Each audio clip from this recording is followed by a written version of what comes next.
ઓમ બરાબર. ઓમ બરાબર.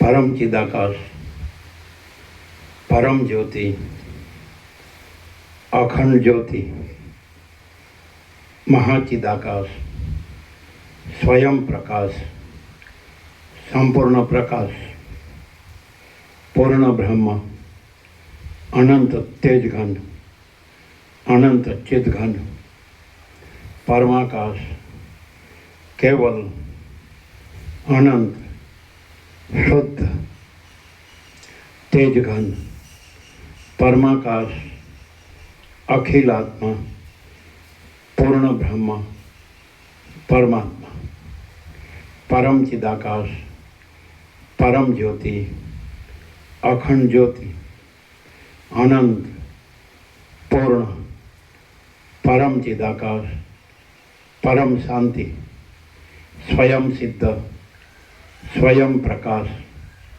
स्वयं पूर्ण, स्वस्वरूप, यही सब कुछ है, इसके सिवा कुछ नहीं है। शून्यभास, अनंत कोटि, महाकल्पो है ही नहीं। महाचिदाकाश, स्वयं प्रकाश, संपूर्ण प्रकाश, महाचिदाकाश ज्योति, अनंत, अखंड, अभेद, महाचिदाकाश ज्योति, महातत्व, महासामान्य, महाचिदाकाश, स्वसमृद्ध, सहज निर्विकल्प, महाचिदाकाश, परम कैवल्य, परम शांति, परम चिदाकाश, अनंत, पूर्ण, निरपेक्ष सत, अनंत, संपूर्ण, अपरिघी, निर्भ्रांत, निरपेक्ष, वसिष्ठराम, निर्वाण। राउंड 39मो राउंड।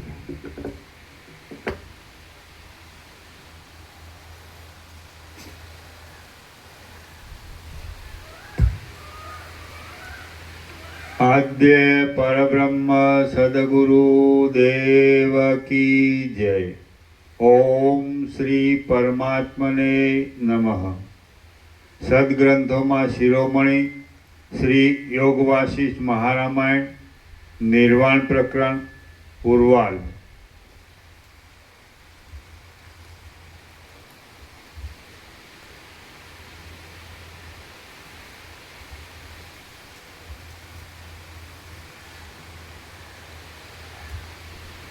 सर्ग 81मो।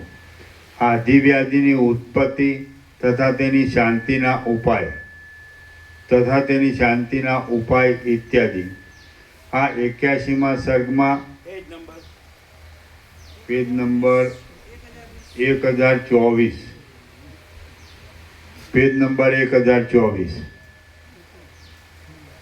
सर्ग 81मो। आ 81मा सर्गमां कुंडलिनीना प्रसंगथी रोगोनी उत्पत्ति थवाना तथा शांति थवाना क्रमो अने सिद्धिओ तथा सिद्ध दर्शन आदिना उपायो ए वगैरे कहेवामां आवशे। पेज नंबर 1024 जमणी बाजू। राम बोल्या, हे वक्ताओमां श्रेष्ठ मुनीश्वर, आपे वायुरूप चंद्रथी अग्निनी उत्पत्ति कही ते तो मारा समजवामां आव्युं, परंतु हवे ए सोमनी उत्पत्ति शी रीते थाय छे ते कहो। वशिष्ठ बोल्या, अग्नि अने सोम बंने अन्योन्य कार्य कारण रूप छे अने ए बेय एकबीजाना खेचाणथी प्रकट थाय छे। हे प्रिय रामचंद्रजी, ए बंनेनो जन्म बीज अने छोडनी जेम अने दिवस रात्रिनी जेम परस्पर एकबीजामांथी थाय छे अने तेनी स्थिति છાયા અને તડકાની જેમ પરસ્પર ઉલટી છે. કોઈ વખત જેમ સૂર્યનો પ્રકાશ અને છાયા સાથે જોવામાં આવે છે, તેમ કોઈ વખત અગ્નિ તથા સોમ એ બંને પણ સાથે જોવામાં આવે છે. અને કોઈ વખત જેમ દિવસ પછી રાત્રિ અને રાત્રિ પછી દિવસ હોય છે, તેમ એ બેય એકબીજા પછી જોવામાં આવે છે. એ બંનેનો કાર્યકારણ ભાવ પણ એક સત્તારૂપ પરિણામથી અને બીજા વિનાશ પરિણામથી એમ બે પ્રકારનો થયેલો કહી શકાય છે. અંકુરમાંથી જેમ બીજ ઉત્પન્ન થાય તેમ કાર્યદશામાં કારણની સત્તા કાયમ રહી એકમાંથી જે બીજની ઉત્પત્તિ થાય તેને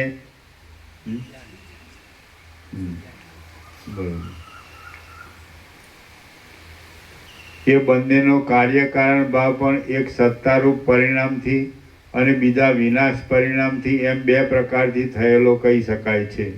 અંકુરમાંથી જેમ બીજ ઉત્પન્ન થાય તેમ બીજમાંથી હા એ તો બરોબર. અંકુરમાંથી જેમ બીજ ઉત્પન્ન થાય તેમ કાર્યદશામાં કારણની સત્તા કાયમ રહી એકબીજામાંથી જે બીજાની ઉત્પત્તિ થાય તેને સત્તારૂપ પરિણામથી થયેલો કાર્યકારણ ભાવ કહે છે. દિવસમાં જેમ રાત્રિ થાય તેમ કાર્યદશામાં કારણની સત્તા નહીં રહેતા એકનો નાશ થઈ બીજાની જે ઉત્પત્તિ થાય તે વિનાશ પરિણામથી થયેલો કાર્યકારણ ભાવ કહેવાય છે. તે વિનાશ પરિણામથી થયેલો કાર્યકારણ ભાવ કહેવાય છે. માટીમાંથી જે ક્રમે ઘડો ઉત્પન્ન થાય છે તે સ્થિતિ સત્તારૂપ પરિણામની છે. એ સત્તારૂપ પરિણામમાં પ્રત્યક્ષ પ્રમાણ સિવાય બીજા કશા પ્રમાણની જરૂર રહેતી નથી. દિવસમાંથી જે ક્રમે રાત્રિ ઉત્પન્ન થાય છે તે સ્થિતિ વિનાશ પરિણામની છે અને તેમાં એક વસ્તુમાં કૌંસમાં રાત્રિમાં રહેલો દિવસનો અભાવ જ મુખ્ય પ્રમાણરૂપ છે. માટી જળ છે એટલે તેને ચેતન ધર્મ નહીં હોવાથી ઘડો બનાવવાની ઈચ્છા થતી નથી. તેમજ રાત્રિને દિવસ બનાવતો નથી, કારણ કે પ્રકાશ દૂર થતાં જ દિવસ ચાલ્યો જાય છે. તે દિવસ રાત્રિને કેમ જ બનાવી શકે? માટે કાર્યકારણ ભાવ વિના જ સઘળું આપોઆપ ઉત્પન્ન થાય છે.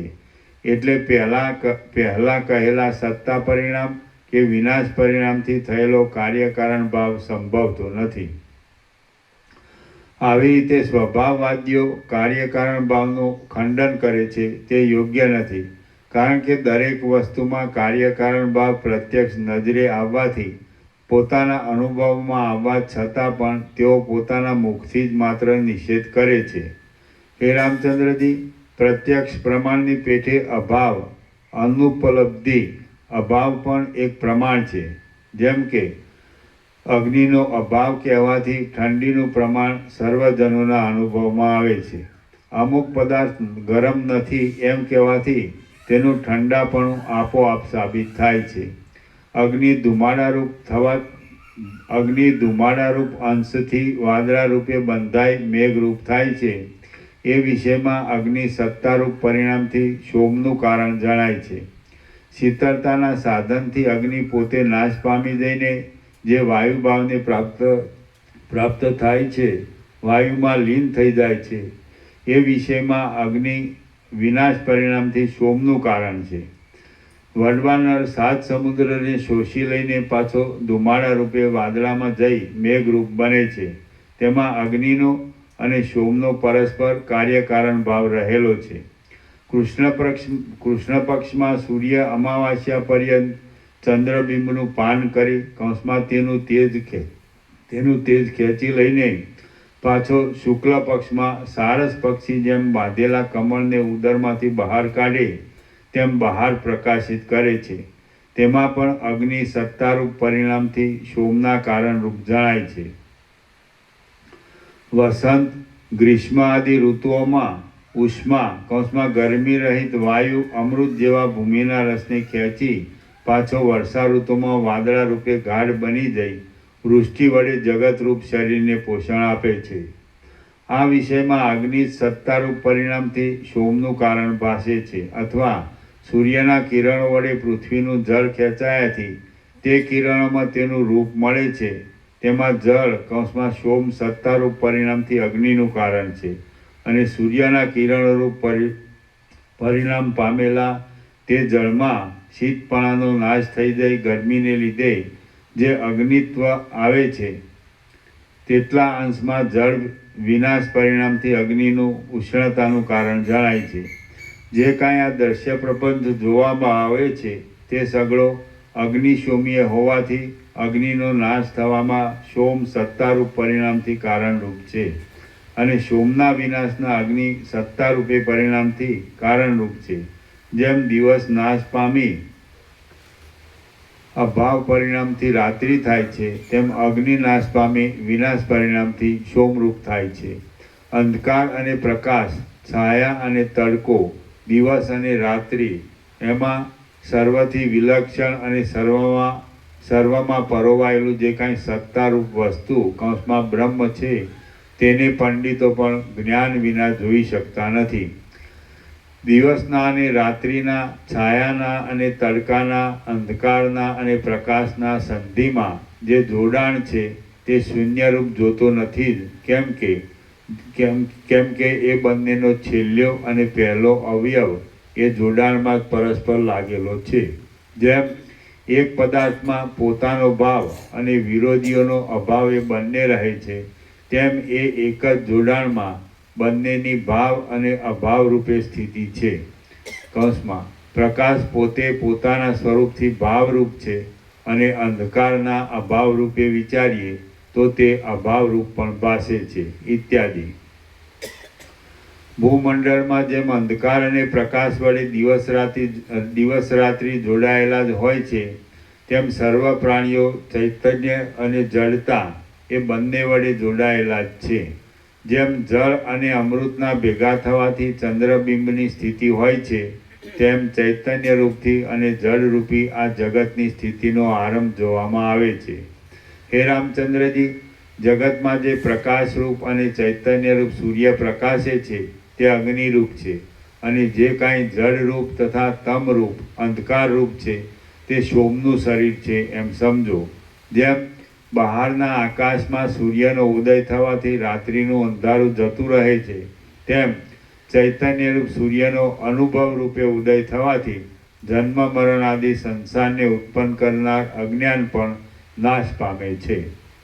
જેમ અર્ધરાત્રે પ્રકાશ વડે શોભતા ચંદ્રમામાં પ્રતિબિંબ રૂપે સૂર્યની પ્રભા હોવા છતાં પણ ચંદ્રની સત્તા વડે તે ઢંકાઈ જઈને અસત્ય જેવી લાગે છે તેમ પોતાનું પ્રકાશરૂપ ચૈતન્ય સ્વરૂપ સોમરૂપ જળ દેહમાં સત્તા રૂપે સત્ય હોવા છતાં દેહ સત્તા વડે ઢંકાઈ જવાથી અસત્યવત ભાસે છે. જેમ ચંદ્રમંડળમાં સૂર્ય પ્રભા રૂપે રહેલો અગ્નિ ચંદ્રબિંબને પ્રકાશિત કરે છે તેમ જીવરૂપે દેહમાં પ્રવિષ્ટ થયેલું ચૈતન્ય પણ દેહમાં જીવતા સુધી અહંભાવ આદિનો પ્રકાશ કરે છે. અન્યોન્ય સંબંધ થવાથી ચંદ્રમાં પ્રતિબિંબિત થયેલી સૂર્યપ્રભા જેમ ચંદ્રમંડળમાં ચંદ્રમા રૂપ બની જાય છે તેમ એ જીવરૂપ ચૈતન્ય પણ જળ દેહમાં અધ્યાસથી તે રૂપે બની જાય છે. ચૈતન્ય આત્મા પોતે નિષ્ક્રિય અને ઉપાધિ શૂન્ય હોવાથી તેની સ્થિતિ ચક્ષુ આદિક વડે જોવામાં આવતી નથી, પરંતુ જેમ દીપ દ્વારા પ્રકાશ જોવામાં આવે છે તેમ એ ચિત્ત સત્તા પણ દેહરૂપ ઉપાધિ દ્વારા સ્પષ્ટ દેખાય છે. ચૈતન્યરૂપ આત્માનું અજ્ઞાન વડે જે બાહ્ય દેહ આદિ વિષયમાં અહમ મમત્વાદિકથી ચૈતન્ય પણ દેહરૂપ ઉપાધિથી એવું છેલ્લું વાક્ય. તેમ એ ચિત્ત સત્તા પણ દેહ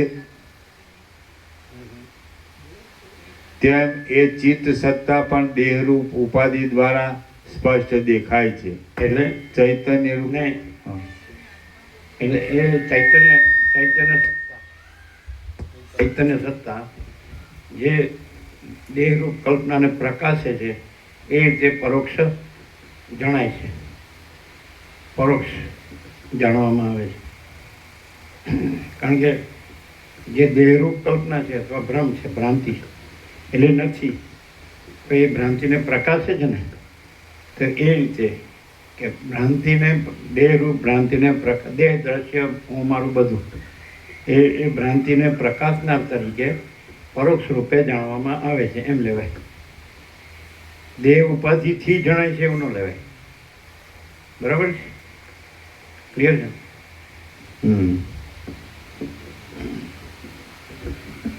અને મહાચિદક સ્વસંવેદ્ય સહજ નિર્વિકલ્પ, તો એ સ્વસંવેદ્ય છે તો પોતાથી પોતે અનુભવાય છે તો અપરોક્ષ. પોતામાં પોતાથી અનુભવાય છે, પોતાથી અનુભવાય એવું એટલે સ્વસંવેદ્ય. તો પોતાથી પોતે અનુભવાય છે તો અપરોક્ષ. અને એનાથી જે અહમ કે જગત દ્રશ્ય ભ્રાંતિ, દ્રષ્ટા દ્રશ્ય જે ભ્રાંતિ છે એનાથી જણાય છે, તો ભ્રાંતિથી જાણવા જાઓ કે પ્રકાશ છે એટલે ભ્રાંતિ જણાય છે તો એ પરોક્ષ જ્ઞાન. અને પોતે પોતાને જાણે અથવા અનુભવે તો એ અપરોક્ષ, સ્વસંવેદ્ય. ખ્યાલ આવ્યો? દેહ રૂપ ઉપાધિથી જણાય છે એવું ન આવે. વાક્ય રચના બરોબર નથી. ખ્યાલ આવે ને?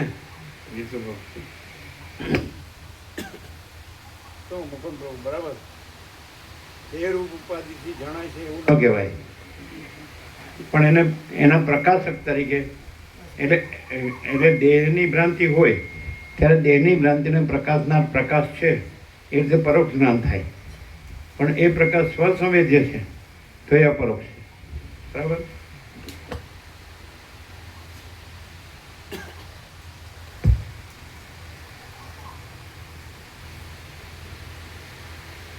ચૈતન્ય આત્મા પોતે અપરોક્ષ છે એને જ પ્રત્યક્ષ કહેવાય છે. એ પ્રત્યક્ષ છે. એ પ્રત્યક્ષ એટલે પોતે જ છે, પ્રત્યક્ષ છે. આ પ્રકાશ પ્રત્યક્ષ છે એમ. ભ્રાંતિ સાપેક્ષ અને બે સાપેક્ષ સાથે કીધું કે પરોક્ષ ને અપરોક્ષ. પણ ભ્રાંતિ રહિત પણ એને કેવું હોય તો પ્રત્યક્ષ છે, કારણ કે પોતે જ છે. ભ્રાંતિ છે જ નહીં એટલે તુર્ય પણ નથી, અને સીધું તુર્યાતીત પણ જ છે. સાક્ષ્ય નથી એટલે સાક્ષી નથી. સમજે? સાક્ષી પણ નથી એને અપરોક્ષ કીધું છે. પણ સાક્ષી સાક્ષી નથી તો તુર્યાતીતપણાથી એને પ્રત્યક્ષ કીધું છે. એ પોતે જ છે એ પ્રત્યક્ષ.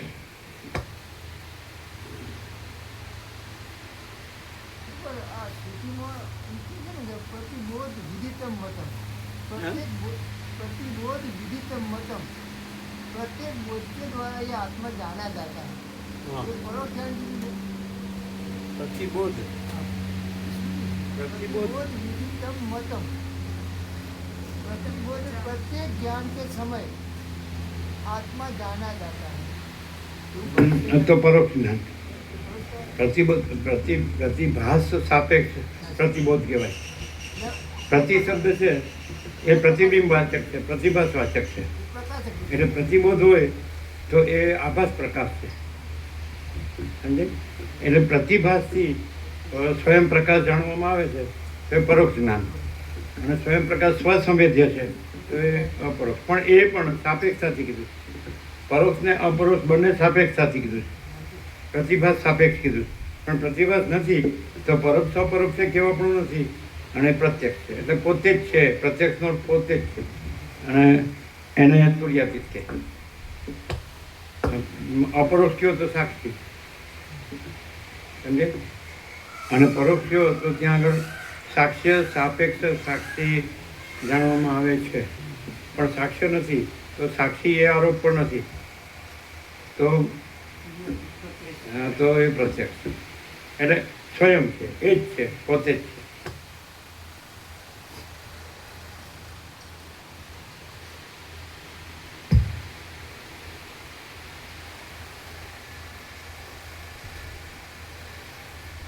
ચૈતન્ય આત્મા પોતે નિષ્ક્રિય અને ઉપાધિ શૂન્ય હોવાથી તેની સ્થિતિ ચક્ષુ આદિક વડે જોવામાં આવતી નથી, પરંતુ જેમ દીપ દ્વારા પ્રકાશ જોવામાં આવે છે તેમ એ ચિત્ત સત્તા પણ દેહરૂપ ઉપાધિ દ્વારા પરોક્ષ જણાય છે.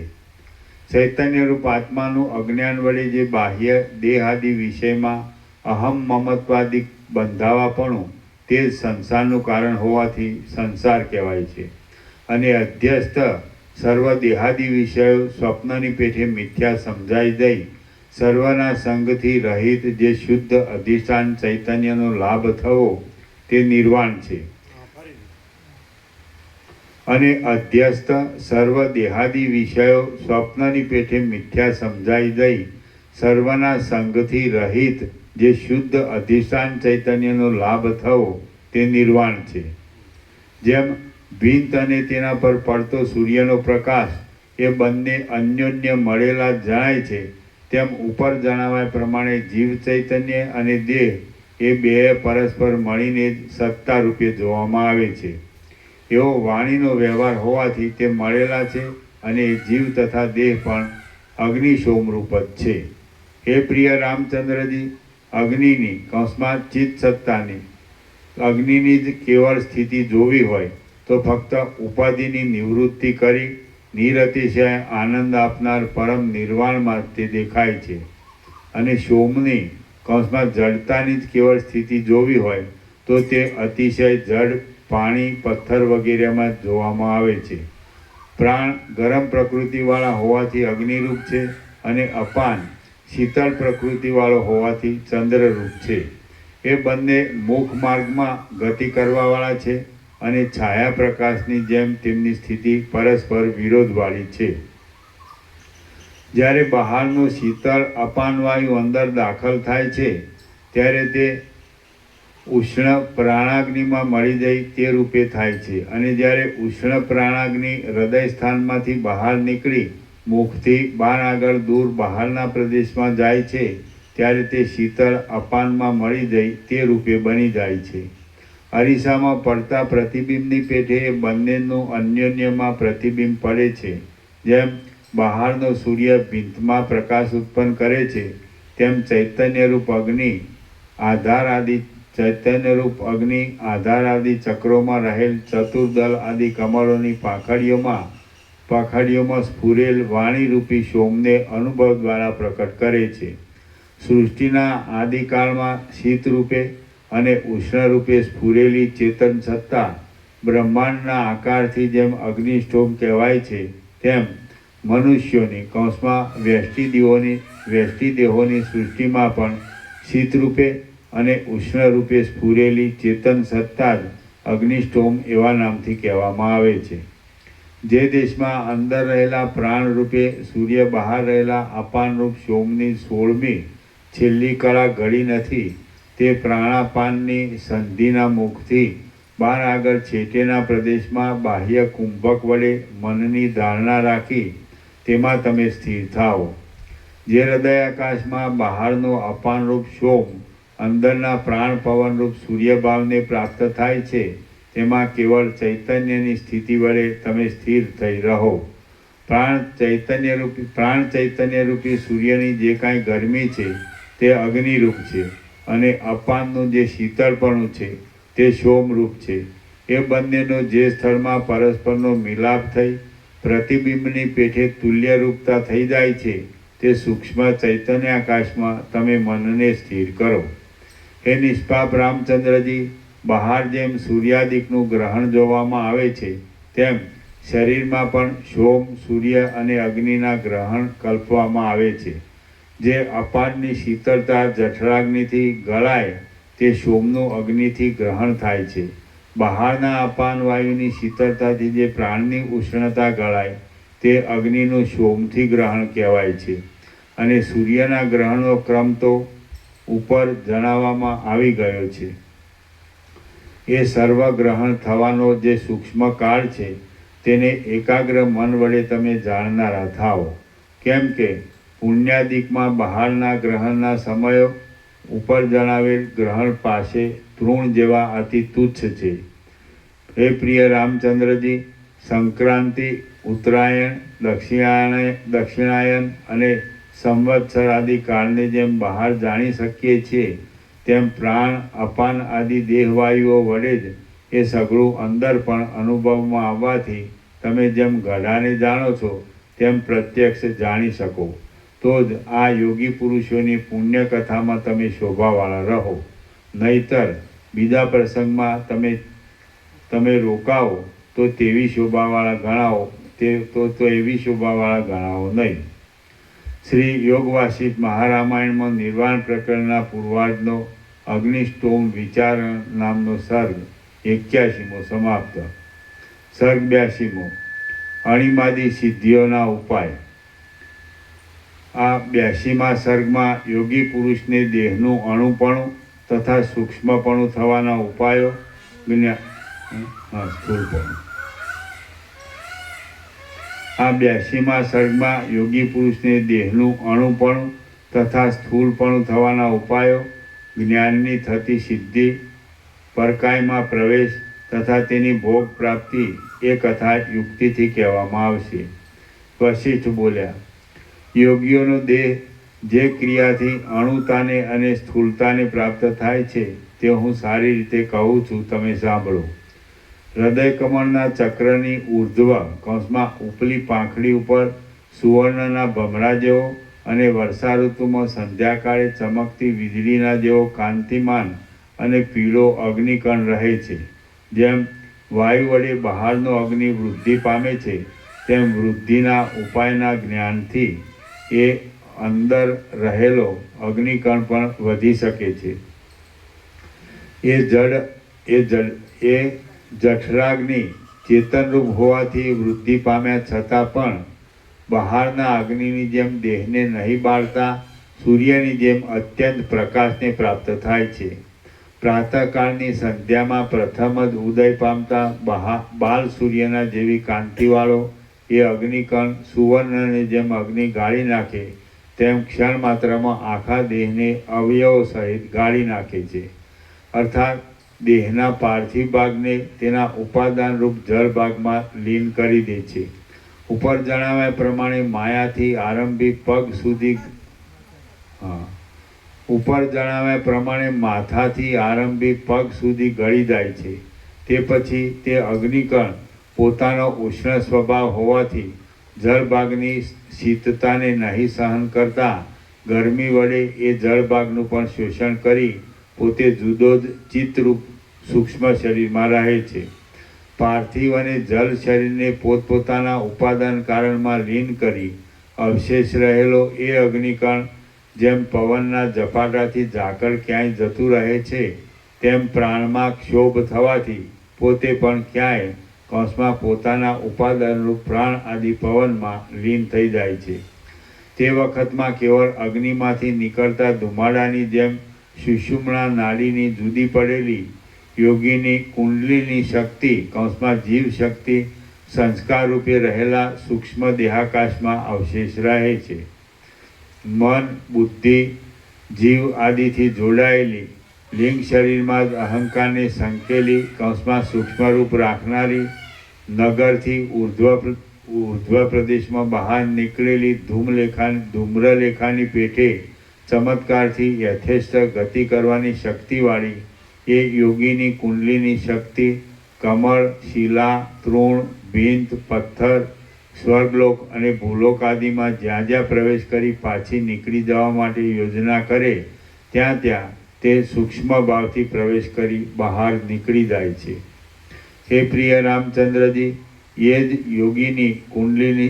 યોગીની કુંડલીની શક્તિ અગ્નિમાં પ્રથમ લીન કરી દીધેલા જળભાગને જ્યારે પાછો ક્રમ પ્રમાણે તેમાંથી પ્રકટ કરે છે ત્યારે જેમ કૂવામાં નાખેલી બોખ કૌંસમાં ચામડાની ડોલ જળથી ભરાઈ જાય તેમ તે રસથી ભરાઈ જાય છે.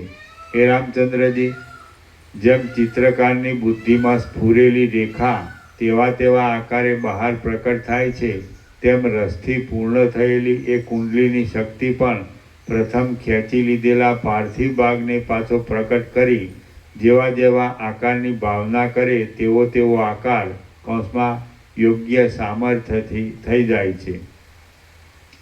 માતાના ઉદરમાં રહેલા કલલમાં કૌંસમાં માંસપિંડમાં અતિ સૂક્ષ્મ રૂપે રહેલી બીજ શક્તિ જ જેમ હાડકાં, હાથ પગ આદિ સ્થૂળ ભાવને પ્રાપ્ત થાય છે તેમ એ કુંડલીની જ અંદર હાડકાં આદિ ભાવને પ્રાપ્ત થાય છે. હે રામચંદ્રજી, યોગી પુરુષની જીવ શક્તિ પોતાની ઈચ્છા અનુસાર મેરુ આદિ મોટા પ્રમાણના આકારની કે તૃણ આદિ નાના પ્રમાણના આકારની જેવી દ્રઢ ભાવના કરે તેવા આકારને તે પ્રાપ્ત થાય છે. અણિમાદી સિદ્ધિઓ કે જે રીતે યોગથી સિદ્ધ થાય છે તે તમે સાંભળી ચૂક્યા. હવે એ સિદ્ધિઓ જ્ઞાનથી શી રીતે મળી શકે તે કહું છું, તમે સાંભળો, કે જે આ કથા સાંભળ્યાનું મુખ્ય ભૂષણ છે. શુદ્ધ, નિર્વિકાર, અલક્ષ્ય, સૂક્ષ્મતર અને શાંત એક ચેતન સત્તા જ સર્વત્ર છે. શુદ્ધ, નિર્વિકાર, અલક્ષ્ય, સૂક્ષ્મતર અને શાંત એક ચેતન સત્તા જ સર્વત્ર છે. જગત કે જગતની ક્રિયા કશું તેમાં છે જ નહીં. એ ચેતન સત્તા જ્યારે સંકલ્પ રૂપે સ્ફુરેલા પોતાના આત્માને અધ્યાસથી વધારે છે ત્યારે સંકલ્પરૂપ મેલથી મલિન થાય છે અને તે જીવ એવા નામથી ઓળખાય છે. જેમ મૂઢ બુદ્ધિવાળા અજ્ઞાની બાળકના મનમાં યક્ષ અસત્ય છતાં ભયથી સત્ય ભાસે છે, તેમ આ દેહ અસત્ય છતાં જીવની દ્રષ્ટિમાં માત્ર સંકલ્પની ભ્રાંતિથી જ સત્ય જેવો લાગે છે. જ્યારે જ્ઞાનરૂપ દીપકથી પ્રકાશનો પૂર્ણ રીતે ઉદય થાય છે ત્યારે સંકલ્પથી થયેલું જીવનું સઘળું અજ્ઞાન શરદ ઋતુના વાદળાની પેઠે નાશ પામે છે. જ્યારે જ્ઞાનરૂપ દીપકથી પ્રકાશનો પૂર્ણ રીતે ઉદય થાય છે ત્યારે સંકલ્પથી થયેલું જીવનું સઘળું અજ્ઞાન શરદ ઋતુના વાદળાની પેઠે નાશ પામે છે. હે રામચંદ્રજી, જેમ તેલ ખૂટી જવાથી દીવો બુઝાઈ જાય છે તેમ સર્વ સંકલ્પોનો નાશ થઈ જવાથી દેહ પણ બાધિત કૌંસમાં નહીં જેવો થઈ જાય છે. જેમ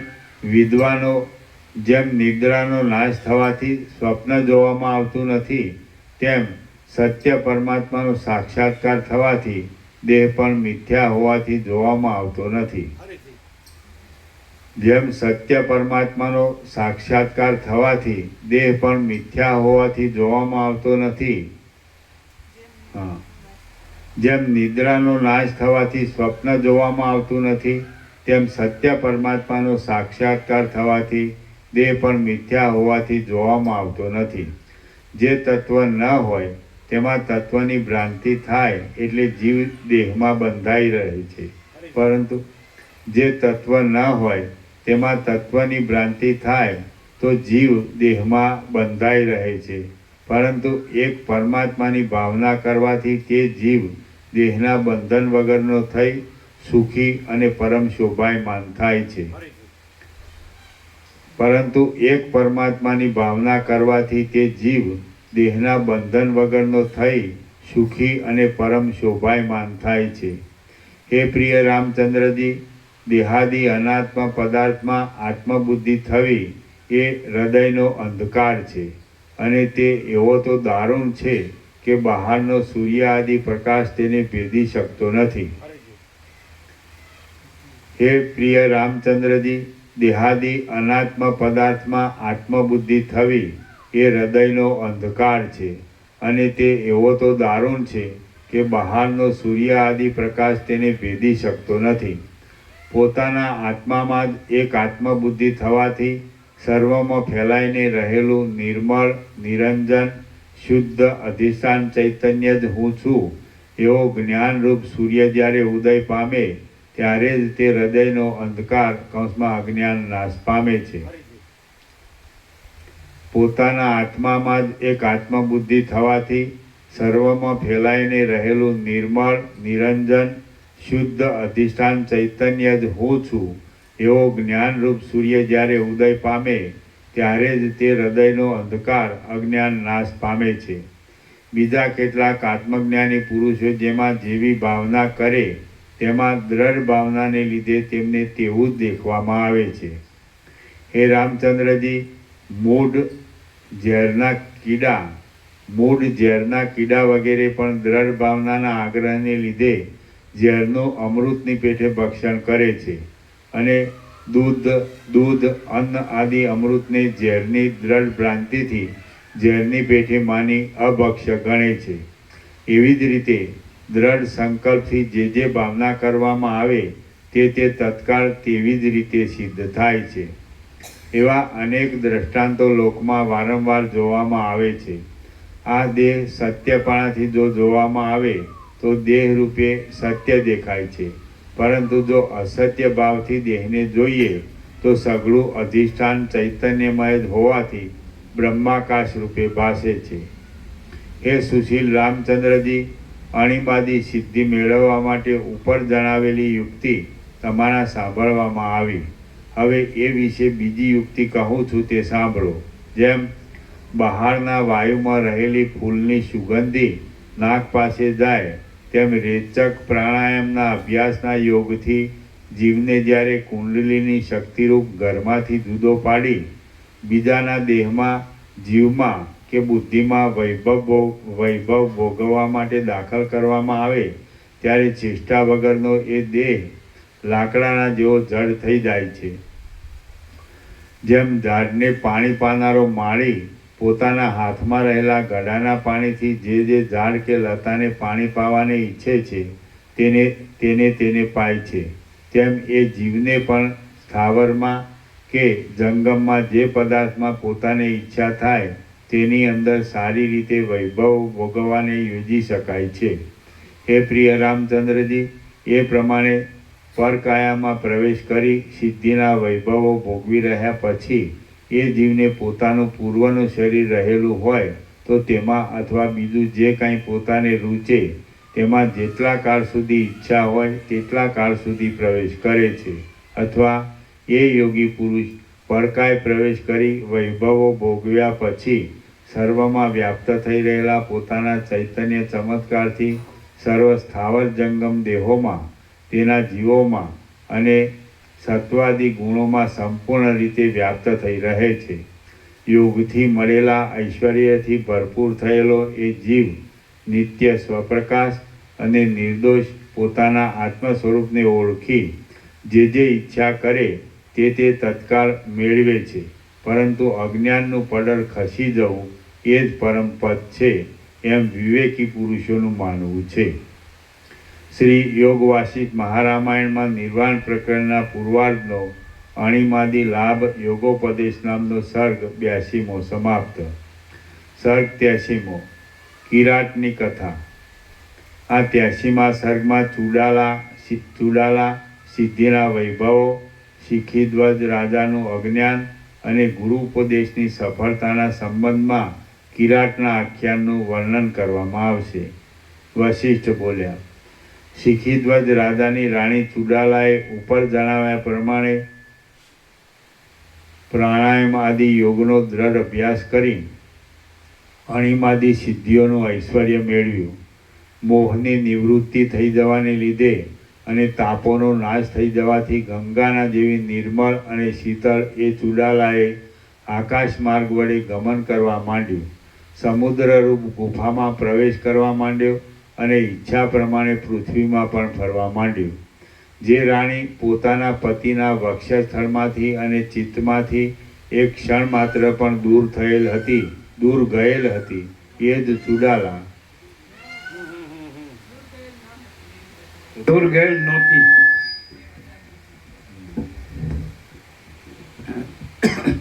દૂર ગયેલ નહોતી.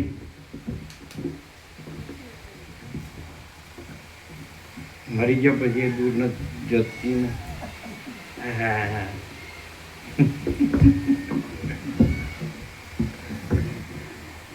જે રાણી પોતાની મરી ગયા પછી પેલો મરી ગયો હોય તો આ મરી ગયા પછી એનાથી દૂર જતી નથી એની ખાતરી એને શોખ થાય છે એટલે દૂર ગઈ નથી. દૂર ગયું હોય તો શોખ ન થાય. શોખ થાય છે ને. મારો પ્રભુ મરી ગયો.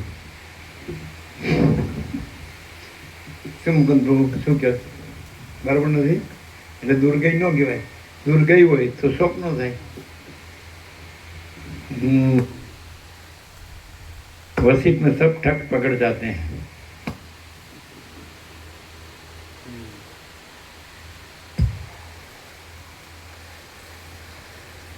જે રાણી પોતાના વક્ષસ્થળમાંથી અને ચિત્તમાંથી એક ક્ષણ માત્ર પણ દૂર ગયેલ ન હતી એ જ ચૂડાલા પોતાના યોગ સામર્થ્યથી લક્ષ્મીની જેમ રાજ્યોમાં અને જગતમાં ફરતી હતી. વીજળીના ઝબકારા જેવા ચળકતા ઘરેણાથી શણગારેલી એ રાણીએ મેઘમાળાની જેમ અનેક પર્વતોમાં અને પૃથ્વીમાં ફરવા માંડ્યું. જેમ સૂત્રનો તાંતણો વિંધેલા મોતીમાં સુખથી પ્રવેશ કરી શકે, તેમ તૃણ, લાકડું, પાષાણ, પ્રાણી, આકાશ, વાયુ, અગ્નિ અને જળ એ સર્વમાં તે નિર્વિઘ્ને પ્રવેશ કરતી હતી. મેરુ પર્વતના ઉપરના શિખરોમાં, લોકપાલના નગરોમાં તથા દિશાઓમાં અને આકાશમાં રહેલા સર્વ સ્થાનોમાં તે વિહાર કરતી હતી.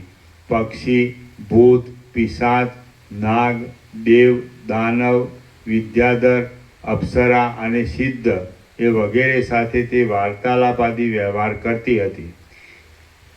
એ ચુડાલાએ પોતાના પતિને આત્મજ્ઞાનરૂપ અમૃતનો લાભ થવા માટે ઘણીવાર વખતો વખત બોધ કર્યો, પરંતુ રાજાને તેથી કશું થયું નહીં. જેમ બાળક વિદ્યાના ખરા સ્વરૂપને ન સમજી શકે, તેમ ઉપર જણાવ્યા પ્રમાણે યોગ, ઐશ્વર્ય આદિ ગુણોવાળી એ ચુડાલાનું ખરું સ્વરૂપ આટલા કાળ સુધી શિખીધ્વજ રાજાના સમજવામાં આવ્યું નહીં. માત્ર તે એટલું જ સમજતો હતો કે મારી રાણી અનેક કળાઓમાં કુશળ અને રમણીય છે. શુદ્રને જેમ યજ્ઞક્રિયા દેખાડવામાં નથી આવતી, તેમ એ ચુડાલા રાણીએ પણ આત્માને નહીં ઓળખનાર એ શિખીધ્વજ રાજાને પોતાની સિદ્ધિઓની શોભા દેખાડી નહીં. રામ બોલ્યા, હે સમર્થ ગુરુ મહારાજ, ચુડાલા રાણી મહાસિદ્ધ અને પૂર્ણ યોગાભ્યાસવાળી હતી, છતાં તેના યત્નથી પણ રાજાને બોધ થયો નહીં, તો પછી બીજાને તો શી રીતે થાય? વશિષ્ઠ બોલ્યા, રઘુકુળને દીપાવનાર હે રામચંદ્રજી, ઉપદેશનો જે ક્રમ બાંધવામાં આવ્યો છે તે તો માત્ર તદ્વિજ્ઞાનાર્થ સ ગુરુમેવા વિગચ્છેત સમિતપાણી ક્ષોત્રિય બ્રહ્મનિષ્ઠમ. તે બ્રહ્મને જાણવા માટે હાથમાં સમિધા લઈ કસમાં વિનય અને જિજ્ઞાસા બતાવવા શિષ્યે સંસ્કારી વિદ્વાન અને બ્રહ્મનિષ્ઠ ગુરુ પાસે જવું. વશિષ્ઠ બોલ્યા, રઘુકુળને દીપાવનાર હે રામચંદ્રજી, ઉપદેશનો જે ક્રમ બાંધવામાં આવે છે તે તો માત્ર ઇત્યાદિ શાસ્ત્રોમાં કહેલી મર્યાદાને પાળવા માટે છે. બાકી શિષ્યની શુદ્ધ બુદ્ધિ જ જ્ઞાન મેળવવામાં મુખ્ય કારણરૂપ છે. કેવળ શાસ્ત્રથી જ કે કેવળ ગુરુથી જ પોતાનું ખરું તત્વ જણાતું નથી, પરંતુ જેમ સર્પના પગ ગૂઢ હોવાથી સર્પ પોતે જ તેને દેખે છે, તેમ નિદિધ્યાસન વડે સાક્ષાત્કાર થવાથી પોતે જ પોતાના સ્વરૂપને ઓળખી લે છે. રામ બોલ્યા, હે મહારાજ, જેમ આપ કહો છો તેમ જ જો હોય તો આ જગતની મર્યાદામાં ગુરુ ઉપદેશને પણ આત્મજ્ઞાનમાં કારણરૂપે બતાવ્યા છે. તે કેમ અને કયે દ્વારે ઉપકારક છે? વશિષ્ઠ બોલ્યા, દ્વારે તો કેમ અને કયે દ્વારે ઉપકારક છે? વશિષ્ઠ બોલ્યા, વિંધ્યાટવીના તૃણ અને લતા આદિવાળા એક જંગલમાં કુટુંબી બ્રાહ્મણની જેમ ખૂબ જ ધન દોલત હોવા છતાં કોઈ એક કંજૂસ કિરાટ રહે છે. કિરાટ એટલે ગામડામાં ફેરી કરનાર વાણિયો. હે રામચંદ્રજી, એક દિવસ તે ક્યાંય જતો હતો, તેવામાં વિંધ્યાટવીના ઘાસના ઘેરાથી ઢંકાયેલા કોઈ એક પ્રદેશમાં તે કિરાટની એક કોડી પડી ગઈ. એ એક કોડી મળે તો તેમાંથી સમય થતાં વેપાર વડે 4 કોડી થાય, તેમાંથી પછી 8 પેદા થાય, અને પછી ક્રમે કરીને એ એક જ કોડીમાંથી 100, 1000, 2000 કોડીઓ મળે. એવો વિચાર ચિત્તમાં આવવાથી એ કંજૂસે કોડીને માટે યત્ન વડે ઘાસ, ફોતરા આદિ સર્વ જગ્યાએ 3 દિવસ સુધી શોધ કરી. દિનપણાથી રાત દિવસ આળસ ત્યાગીને એ કિરાટ શોધમાં એવો તો તત્પર રહ્યો કે બીજા માણસોની હજારો મશ્કરીઓ ઉપર પણ એનું લક્ષ્ય ખેંચાયું નહીં. એમ 3 દિવસ સુધી શોધ કરતા છેવટે તે જંગલના પ્રદેશમાંથી તેને પૂર્ણચંદ્રના જેવો ચળકતો એક મોટો ચિંતામણી મળ્યો.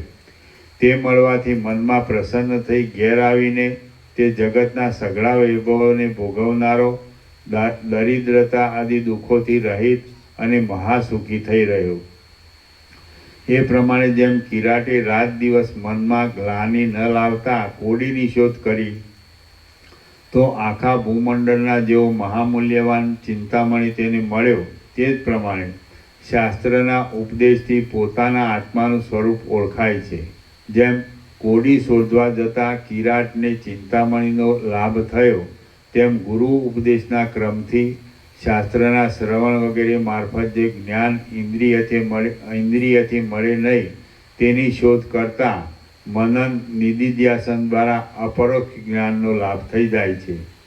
હે નિષ્પાપ રામચંદ્રજી, શાસ્ત્ર આદિકનું શ્રવણ કર્ણ આદિ ઇન્દ્રિય રૂપે પરિણામ પામેલા મનનો વ્યાપાર છે, અને બ્રહ્મ એ પોતે ઇન્દ્રિયોનો વિષય નથી, જેથી ગુરુના ઉપદેશ માત્રથી આત્મતત્વની પ્રાપ્તિ થતી નથી. જો કે ગુરુ ઉપદેશ દ્વારા તત્વ સમજાય છે, પરંતુ તેનો તો સાક્ષાત્કાર તો મનન નિધિધ્યાસન આદિથી અત્યંત સ્વચ્છ થયેલી શિષ્યની બુદ્ધિ વડે સાધ્ય છે. જેમ કોડીને શોધ્યા વિના કિરાટની ચિંતામણીનો લાભ થાત નહીં, તેમજ ગુરુ ઉપદેશ વિના આત્મતત્વનું જ્ઞાન પણ થાય નહીં. જેમ ચિંતામણી મળવામાં કોડી સાક્ષાત કારણરૂપ ન છતાં પણ તેની શોધ મારફત કારણરૂપ ગણી શકાય છે, તેમ ગુરુનો ઉપદેશ પણ મોક્ષરૂપ મહાપ્રયોજનવાળા આત્મતત્વને ઓળખવામાં સાક્ષાત કારણરૂપ નહીં છતાં પણ શ્રવણ મનનાદિ દ્વારા કારણરૂપ થાય છે. હે રામચંદ્રજી, મોટાઓને પણ મોહમાં નાખનારી આ માયાશક્તિ તમે જુઓ કે કાંઈક શોધવા જતાં વળી તેનું ફળ કાંઈક બીજું જ મળી આવે છે. પુરુષ કાંઈક કર્મ કરે છે અને પાછો કાંઈક જુદી જ જાતનો તેને કિરાટની જેમ ફળનો લાભ થાય છે. એવું આ ત્રણેય લોકમાં જોવામાં આવે છે. માટે આત્મજ્ઞાન થયા પછી માત્ર બાકી રહેલા કર્મો કરીને સંગનો ત્યાગ કરી કાળ વિતાવવો એ જ કલ્યાણકારક છે. શ્રી યોગવાસિત મહારામાયણમાં નિર્વાણ પ્રકરણના પૂર્વાર્ધનો કિરાટ ઉપાખ્યાન નામનો સર્ગ 83મો સમાપ્ત. સર્ગ 84મો શિખીધ્વજનો વૈરાગ્ય અને વનગમન. આ 84મા સર્ગમાં શિખીધ્વજ રાજાનો વૈરાગ્ય, ચુડાલાનું સમજાવવું તથા વનમાં રાત્રિએ રાજાનું નીકળવું અને છેવટે મંદરાચળમાં સ્થિતિ થવી એ કથા કહેવામાં આવશે. વશિષ્ઠ બોલ્યા, હે રામ, ત્યાર પછી જેમ સંતાન નાશ પામવાથી પુરુષ શોકથી અંધ બની જાય, તેમ શિખીધ્વજ રાજા તત્વજ્ઞાનરૂપ શાંતિ વિના ખૂબ દુઃખી થતો હતો. ચિત્તમાં દુઃખરૂપ અગ્નિ સળગવા લાગતા પોતાના સામંત આદિ સ્નેહી મંડળે પ્રાપ્ત કરાયેલી વિભૂતિઓ પણ દેવતાના બડકા જેવી લાગતા તેનું મન કાંઈ પણ આનંદ પામતું ન હતું. પારધીના બાણથી બચી ગયેલા ભયાતુર હરણની જેમ એ રાજાનું ચિત્ત પણ એકાંત દેશોમાં, દિશાઓમાં, પાણીના ઝરણાવાળા સ્થાનોમાં અને ગુફાઓમાં જઈને રહેવાની ઈચ્છા કરતું હતું. હે રામચંદ્રજી, તમારી જેમ એ રાજાને પણ તેના અનુચરો ધારણા અને વિનયના વચનો વડે બોધ કરી દિવસના કર્મો કરાવતા હતા. ત્યાગી પરમહંસની પેઠે નિરંતર અત્યંત વૈરાગ્યવાળો અને શાંત બુદ્ધિનો એ શિખીધ્વજ રાજા પોતાની રાજલક્ષ્મી ભોગવવામાં પણ ખેદ પામતો હતો. હે વિવેકી રામચંદ્રજી, દેવતાઓ, બ્રાહ્મણો અને પોતાના માણસો એ સર્વને તે રાજા ગાય, પૃથ્વી અને સુવર્ણ આદિનું દાન આપતો હતો. તેણે તપ કરવા, કૃચ્છ ચાંદ્રાયણ આદિ વ્રતો કરવા માંડ્યા. કૃચ્છ ચાંદ્રાયણની નીચે ટીપી ચંદ્ર બીજથી આરંભી પોતાની એક એક કળા વધારી પૂર્ણિમાએ પૂરી કળાવાળો થાય છે, અને પછી એક એક કળા ઘટાડી અમાસે કળા વિનાનો થાય છે. તેમ બીજથી એક એક કોળિયાનો વધારો કરી પૂર્ણિમા સુધી 15 કોળિયા વધારવા અને પછી એક એક ઘટાડવો, તે વ્રતને ચાંદ્રાયણ વ્રત કહે છે. તેણે તપ કરવા કૃચ્છ ચાંદ્રાયણ આદિ વ્રતો કરવા માંડ્યા અને વનોમાં તીર્થોમાં તથા બીજા કેટલાક પુણ્ય સ્થાનોમાં ફરવા માંડ્યું. તો પણ જેમ દ્રવ્ય વિનાની પૃથ્વીને દ્રવ્યની આશાથી ખોદનાર પુરુષ દ્રવ્ય ન નીકળ્યાથી સંતોષ ન પામે, તેમ રાજાનું મન પણ તેથી કાંઈ સંતોષ પામ્યું નહીં. તેનું શરીર રાત્રિ દિવસ ચિંતારૂપ અગ્નિથી શોષાવા લાગ્યું અને સંસારરૂપ એક મહાવ્યાધિના ઔષધના વિચારમાં તે લાગ્યો. ચિંતાથી પરવશ થઈ જવાને લીધે દીન બની ગયેલો એ રાજા વૈરાગ્ય વડે ખેદ પામેલી બુદ્ધિથી મોટા વૈભવોથી ભરેલા પોતાના રાજ્યને પણ ઝેર જેવું સમજી પાસે રહ્યા છતાં પણ તે પર લક્ષ્ય આપતો ન હતો. રાજાએ એક દિવસ એકાંતમાં પોતાની પાસે બેઠેલી એ ચુડાલા રાણીને મધુર વાણીથી નીચે પ્રમાણે કહ્યું. શીખી ધ્વજ રાજા બોલ્યો, ઘણા લાંબા કાળ સુધી મેં રાજ્યનો ઉપભોગ કર્યો અને વૈભવો પણ ભોગવ્યા. હવે તો મનમાં વૈરાગ્ય ઉત્પન્ન થાય છે, જેથી હું વનમાં જવાની ધારું છું. હે કોમળ અંગવાળી, વનમાં રહેનારા મુનિને સુખો કે દુઃખો, વિપત્તિઓ કે સંપત્તિઓ એ કશું આવતું નથી. વનમાં રહેનાર પુરુષને દેશના નાશની કે રણસંગ્રામમાં થતા માણસોના ક્ષયની પીડા ખમવી પડતી નથી. તેથી રાજ્યના કરતાં પણ વનવાસમાં વધારે સુખ છે એમ હું માનું છું. હે સુંદર મુખવાળી, હે સુંદરી, વનની ઘટાઓ તમારા જેવી સુંદર સ્ત્રીને સુખ આપે છે, કારણ કે તે વનની ઘટાઓને કળીઓ રૂપે સ્તનો છે, નવા અંકુરો રૂપે હાથ છે, માંજરો રૂપે ઝાડ છે, ધોળા મેઘો રૂપે સુંદર વસ્ત્ર છે, રસ રૂપે અંગનો રાગ છે, પુષ્પોનો અલંકાર છે, સોનાની શિલાઓ રૂપી નિતંબ છે, તરંગોવાળી નદીઓ મોતીના હાર છે, લતારૂપી સખીઓ છે, મૃગલારૂપી બાળ બચ્ચા છે, ભમરાઓ રૂપી નેત્ર છે, પુષ્પવાળી લતાઓ અંગના અવયવો છે. એ લતાઓ કુદરતી રીતે સુગંધી અને સ્વાદિષ્ટ ફળો જમાડી આનંદ આપે છે. તે શીતળ અને નિર્મળ અવયવોથી આલિંગન આપે છે અને તરંગોના ઝરવાથી અધરામૃતનું પાન કરાવે છે. એકાંતમાં રહેવાથી મન જેવું શુદ્ધ અને પ્રસન્ન રહે છે, તેવું ચંદ્રલોકમાં કે બ્રહ્મલોકમાં અથવા ઇન્દ્રલોકમાં રહેવાથી પણ પ્રસન્ન રહેતું નથી. હે પ્રિય, આ મારા ઉત્તમ વિચારમાં તારે વિઘ્ન નાખવું ન જોઈએ, કેમ કે કુલીન એમાં કઈક ભૂલ લાગે. એકદમ સ્ટાર્ટ લીધું ને એને. શીખીધ્વજ રાજા બોલ્યો, ઘણા લાંબા કાળ સુધી મેં રાજ્યનો ઉપભોગ કર્યો અને વૈભવો પણ ભોગવ્યા. હવે તો મનમાં વૈરાગ્ય ઉત્પન્ન થાય છે, જેથી હું વનમાં જવાની ધારું છું. હે કોમળ અંગવાળી, વનમાં રહેનારા મુનિને સુખો કે દુઃખો, વિપત્તિઓ કે સંપત્તિઓ એ કશું આવતું નથી. વનમાં રહેનાર પુરુષને દેશના નાશની કે રણસંગ્રામમાં થતા માણસોના ક્ષયની પીડા ખમવી પડતી નથી. તેથી રાજ્યના કરતાં પણ વનવાસમાં વધારે સુખ છે એમ હું માનું છું. હે સુંદર મુખવાળી, હે સુંદરી, વનની ઘટાઓ તમારા જેવી સુંદર સ્ત્રીને સુખ આપે છે. એ ખોટું.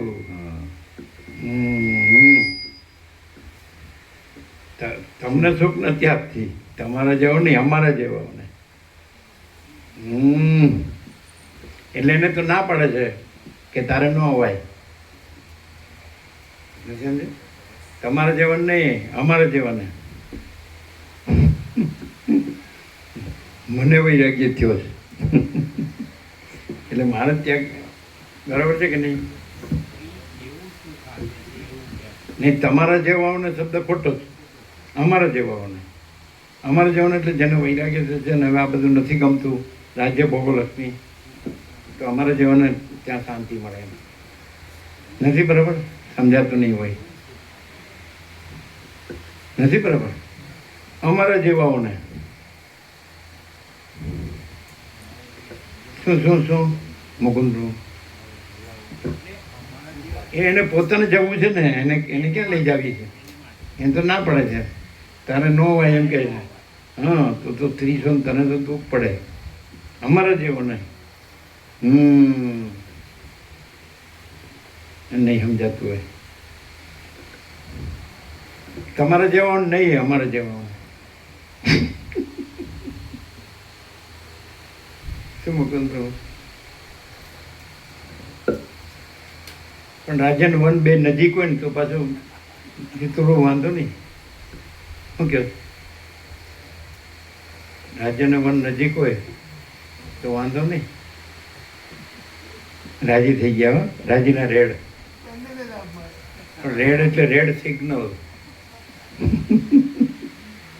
ગાંધીનગર એટલે ગાંધીનગર. ચાલો.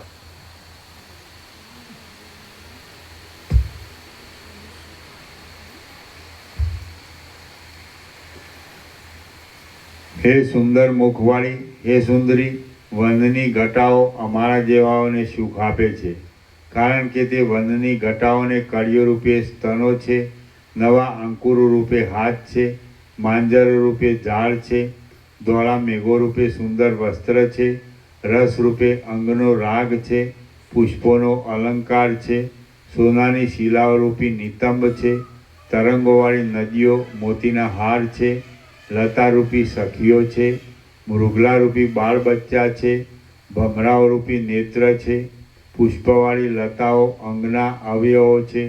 એ લતાઓ કુદરતી રીતે સુગંધી અને સ્વાદિષ્ટ ફળો જમાડી આનંદ આપે છે. તે શીતળ અને નિર્મળ અવયવોથી આલિંગન આપે છે અને તરંગોના ઝરવાથી અધરામૃતનું પાન કરાવે છે. એકાંતમાં રહેવાથી મન જેવું શુદ્ધ અને પ્રસન્ન રહે છે તેવું ચંદ્રલોકમાં કે બ્રહ્મલોકમાં અથવા ઇન્દ્રલોકમાં રહેવાથી પણ પ્રસન્ન રહેતું નથી. હે પ્રિય, આ મારા ઉત્તમ વિચારમાં તારે વિઘ્ન નાખવું ન જોઈએ, કેમ કે કુલીન સ્ત્રીઓ સ્વપ્નમાં પણ પોતાના પતિની ઈચ્છાનો ભંગ કરતી નથી. ચુડાલા બોલી, હે પ્રિય પતિ, જેમ કાળક્રમના નિયમ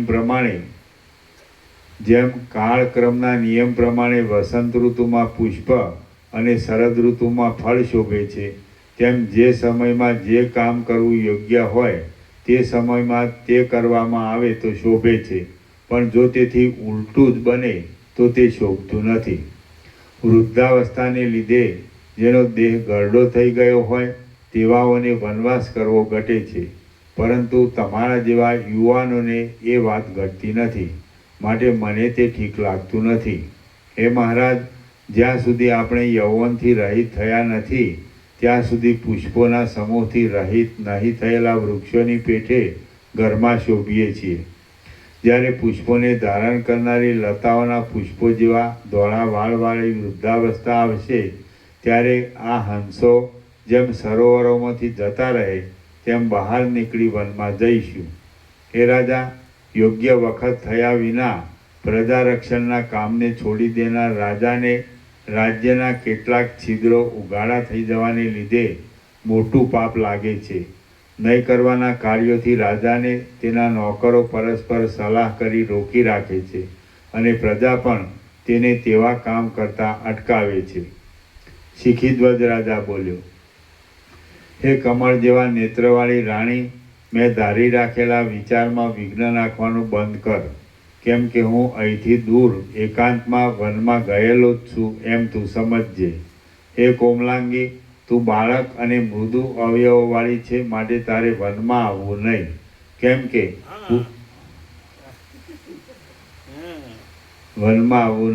કે પુરુષોથી પણ વનના પ્રદેશમાં મુશ્કેલીથી જઈ શકાય છે. જેમ વનમાં થયેલી ફૂલની માંજરો ઉપવનમાં થયેલી માંજરો કરતાં કઠિન હોય તો પણ તલવારની ધાર સહન કરી શકે નહીં, તેમ સ્ત્રીઓ ગમે તેવી કઠિન અંગવાળી કે મજબૂત મનની હોય તો પણ તે વનમાં રહેવાની અશક્ત જ છે. હે ઉત્તમાંગી, તારે તો રાજ્યમાં જ રહી તેનું રક્ષણ કરવું, કારણ કે પતિ ક્યાંય બહાર જાય ત્યારે કુટુંબનો ભાર ઉઠાવવો એ સ્ત્રીઓનો ધર્મ જ છે. વશિષ્ઠ બોલ્યા, હે રામ, ચંદ્રના જેવા સુંદર મુખવાળી પોતાની પત્નીને ઉપર પ્રમાણે કહી રાજા સ્નાન કરવા માટે ઉઠ્યો અને સઘળું દિવસનું કામકાજ તેણે કર્યું.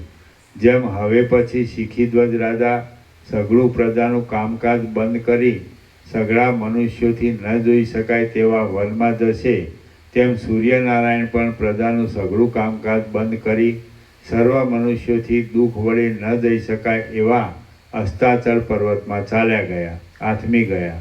જેમ પોતાના ઘરમાંથી નીકળેલા રાજાની પછવાડે અનુરાગવાળી કૌંસમાં પ્રેમથી બંધાયેલી ચૂડાલા હવે પછી જશે, તેમ સૂર્યનારાયણની પછવાડે પણ અનુરાગવાળી લાલ થઈ ગયેલી તેની પ્રભા પોતાના ફેલાયેલા રૂપને સંકોચી લઈ અનુસરતી હતી. કેમ જાણે પોતાની સખી ગંગાજીને ધારણ કરનારા અને ભસ્મ વડે ભૂખરા થઈ ગયેલા મહાદેવજીને યમુના પોતે આલિંગન આપતી હોય, તેમ રાત્રિને જગતનો આશ્રય કર્યો.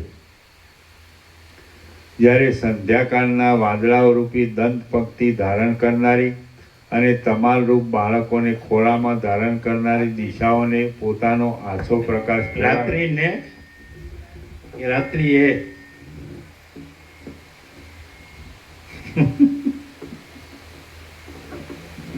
અમારી પાસે ચોપડી નથી, તમે ચોપડી વાળા.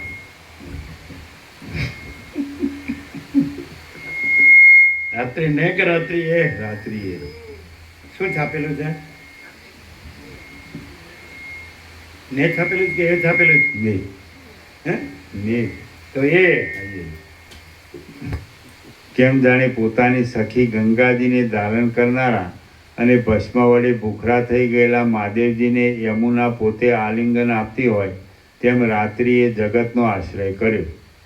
જ્યારે સંધ્યાકાળના વાદળાઓ રૂપી દંત પંક્તિ ધારણ કરનારી અને તમાલ રૂપ બાળકોને ખોળામાં ધારણ કરનારી દિશાઓને પોતાનો આછો પ્રકાશ ફેલાવ્યો. દિશાઓએ પોતાનો આછો પ્રકાશ ફેલાવ્યો. જ્યારે દિવસની શોભા અને સૂર્યનારાયણ એ બંને સ્ત્રી પુરુષે દેવતાઓના બગીચાઓથી શોભાયમાન એવા મેરુ પર્વતના ઉત્તર ભાગમાં રમણ કરવાને માટે ગમન કર્યું, જ્યાંથી સૂર્યના પ્રચંડ કિરણો પાપની માફક દૂર થયા હતા. તે મેરુ પર્વતના પૂર્વ ભાગમાં જ્યારે રાત્રિ અને ચંદ્રમા રૂપી બંને સ્ત્રી પુરુષે ફરીવાર રમણની ઈચ્છાથી આગમન કર્યું, ત્યારે આકાશરૂપ દિવાલમાં વિખરાયેલા તારાગણ દેખાવા લાગ્યા. જાણે કે દિશાઓ રૂપી રમણીઓએ ધાણી ફેંકી ન હોય તેવો તે શોભતો હતો. ચંદ્રરૂપી મુખથી સુશોભિત, અંધકારથી શ્યામ, પોતાના પતિને શોધવાથી થાકી ગયેલી, પુષ્પરૂપ સુંદર હાસ્યવાળી અને કુમુદ પુષ્પરૂપ સ્તનવાળી રાત્રિ યૌવનને પ્રાપ્ત થઈ. ત્યારે સાયં સંધ્યા આદિ નિત્યકર્મ કરી મૈનાક પર્વત જેમ સમુદ્રમાં જાય તેમ પોતાની પત્ની ચૂડાલા સાથે રાજા શયનગૃહમાં ગયો. પછી જ્યારે અર્ધરાત્રિનો સમય થયો કે જે વખતે એ પ્રદેશમાં કોઈપણ જાતનો શબ્દ સંભળાતો ન હતો અને ગાઢ નિદ્રારૂપ શિલાની અંદર સર્વ મનુષ્યો લીન થઈ ગયા હતા, તથા કોમળ ઓછાડવાળા પોતાના શયનમાં સૂતેલી ચૂડાલા રાણી પણ કમળ બિડાઈ જવાથી બેભાન બની ગયેલી ભમરીની પેટે નિદ્રામાં લીન થઈ ગઈ હતી. તેવે સમયે જેમ ગ્રહણના મોક્ષકાળમાં રાહુનું મુખ ધીરે ધીરે ચંદ્રમાની પ્રભાને પૂર્વ આદિ દિશા તરફથી મૂકવા માંડે છે, તેમજ અતિ નજીક સૂતેલી પોતાની રાણીને રાજાએ પણ ધીરે ધીરે છોડવા માંડી. સૂતેલી રાણીએ અર્ધભાગમાં દબાવેલ ઓછાડવાળા એ શયનમાંથી જેમ વિષ્ણુ ભગવાન લક્ષ્મીની કાંતિવાળા અને ચંચળ તરંગોથી શોભતા ક્ષીરસાગરમાંથી ઉઠે તેમ શિખીધ્વજ રાજા પણ ઉઠ્યો. હું રાત્રિચર્યા માટે જાઉં છું, તમે સર્વ અહીં જ રહો. એ પ્રમાણે પોતાના સેવકોને કહી તેઓને ત્યાં જ યોજના કરી રાજા પોતે શહેરમાંથી બહાર નીકળ્યો. નિષ્પૃહ થઈ ગયેલા એ રાજાએ, હે રાજલક્ષ્મી, તને હવે નમસ્કાર છે એમ કહી પોતાના દેશથી બહાર નીકળી જેમ કોઈ નંદ સમુદ્રમાં પ્રવેશ કરે તેમ માત્ર પોતે એકલાએ જ અતિ ભયાનક મોટા જંગલમાં પ્રવેશ કર્યો. નંદ એટલે નંદ રાજાએ સમુદ્રમાં નાણું સંતાડ્યું હતું તે લેવા માટે જતા 9 નંદ થયા હતા. ઘાટા અંધકારવાળી લતાઓથી ભરેલું ક્ષુદ્ર પ્રાણીઓના સમૂહથી મહાભયાનક એવું એ મોટું જંગલ અને ઘાટા અંધકારથી ભરેલી તથા ક્ષુદ્ર પ્રાણીઓના સમૂહથી ભયંકર લાગતી એ રાત્રિ, એ બંનેનું રાજાએ સાથે જ ઉલ્લંઘન કર્યું. અર્થાત રાત્રિ પણ જતી રહી અને એ મોટા અરણ્યનો પણ છેડો આવી ગયો. સવાર સુધીમાં મહાભયાનક જંગલને ઓળંગી આખા દિવસને પણ માર્ગમાં જ વિતાવી કોઈ એક વનભૂમિમાં સૂર્યનારાયણની સાથે કૌંસમાં સાયંકાળે તે રાજાએ પણ વિશ્રામ લીધો. સૂર્યાસ્ત થવાથી તે રાજાએ સ્નાનાદિ કર્મ કરી કાંઈક ફળાદિકનો આહાર કરી તે રાત્રિ ત્યાં જ ગાળી. વળી પ્રાતઃકાળમાં ઉઠી કેટલાક નગરો, દેશો, પર્વતો અને નદીઓ તેણે પસાર કર્યા. એ પ્રમાણે 12 રાત્રિ વીત્યા પછી મંદરાચળની નજીક રહેલું અન્ય મનુષ્યોથી દુઃખ વડે જઈ શકાય તેવું જન સમુદાયથી અને નગરોથી અતિ દૂર વાંસના દોરિયા કે પરનાળા વડે ખળખળ વહેતા વાવના પાણી વડે પોષણ પામી અતિ બળવાન થયેલા વૃક્ષોવાળું શિથિલ થઈ ગયેલા જૂના વેદીના એક જાતની યજ્ઞભૂમિના સ્થાનોથી પૂર્વકાળમાં થઈ ગયેલા બ્રાહ્મણોના આશ્રમોની સૂચના આપનારું, ક્ષુદ્ર પ્રાણીઓથી રહિત, સિદ્ધ પુરુષોને સેવવાલાયક લતાઓના સ્થાનરૂપ પ્રાણને પોષણ આપનારા ફળોથી ભરપૂર થઈ ગયેલું, વૃક્ષોથી અને લતાઓથી ખીચોખીચ કોઈ એક વન હતું. ત્યાં તે જઈ પહોંચ્યો. તે વનની અંદર લીલા ઘાસવાળા પ્રદેશોથી, શ્યામ ફળવાળા વૃક્ષોથી શોભતા સ્નિગ્ધ, શીતળ, શુદ્ધ, સરખા અને જળવાળા કોઈ એક પ્રદેશમાં જેમ વર્ષાકાર વીજળીવાળા શ્યામ વાદળા વડે પાંજરા જેવો ગોળ આકાર બનાવી દે છે, તેમ એ રાજાએ મંજરીવાળી વેલોથી પોતાને રહેવાને માટે એક પર્ણકુટી બનાવી. કોમળ વેણુદંડ, ફળપાત્ર, ભોજનપાત્ર, અર્ઘ્યપાત્ર, પુષ્પપાત્ર, અક્ષમાળા, કમંડલું, ટાઢ મટાડવાને માટે કંથા, કૌંસમાં ઓઢવાની ગોદડી, દર્ભાસન અને મૃગચર્મ એટલા પદાર્થો રાજાએ પર્ણકુટીમાં લાવી રાખ્યા.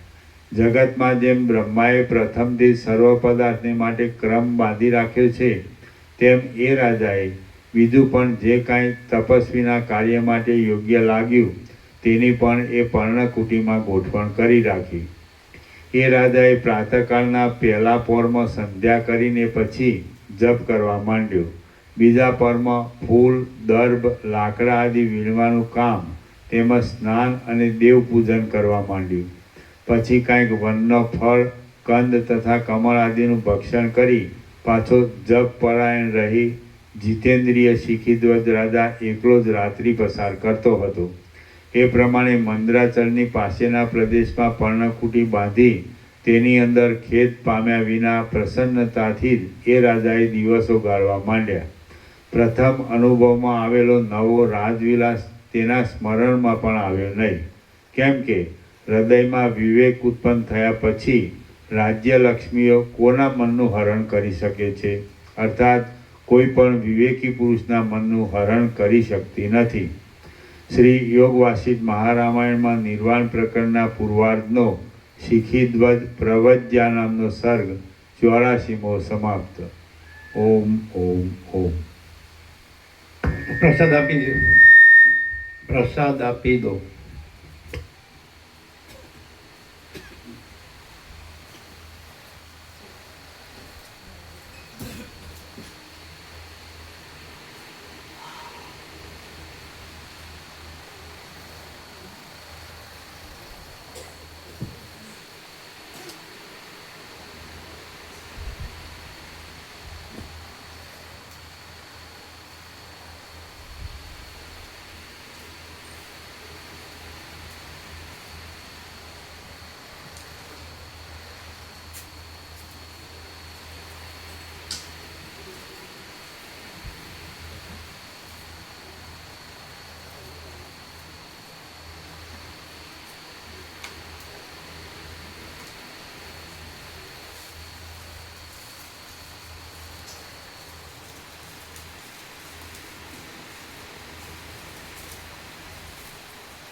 જેટલું બધું શાસ્ત્રના શબ્દના અર્થોમાં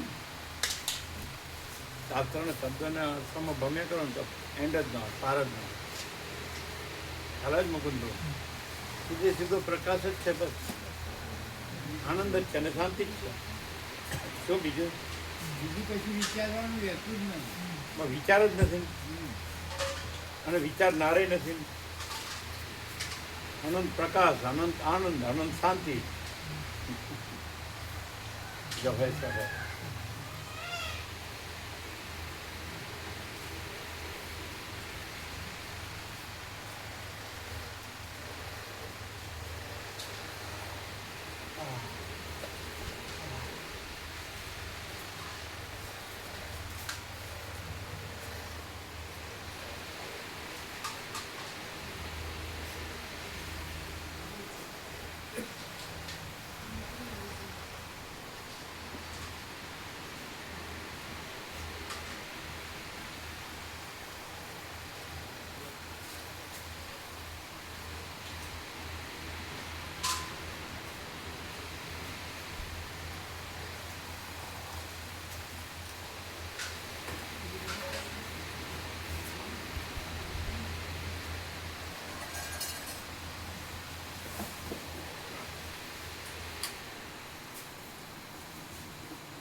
પરળને એવું ઢાંકો છે ને બરોબર બધું. મેઘરાજને મેર ફૂલ થાય તો વાંધો છે, બ્રાહ્મણની લહેર ફૂલ હોય છે.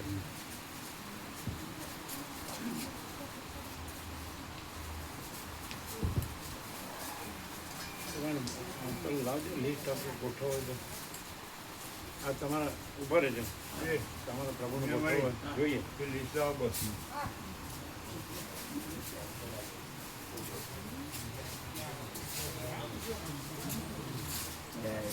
જય ભગવાન.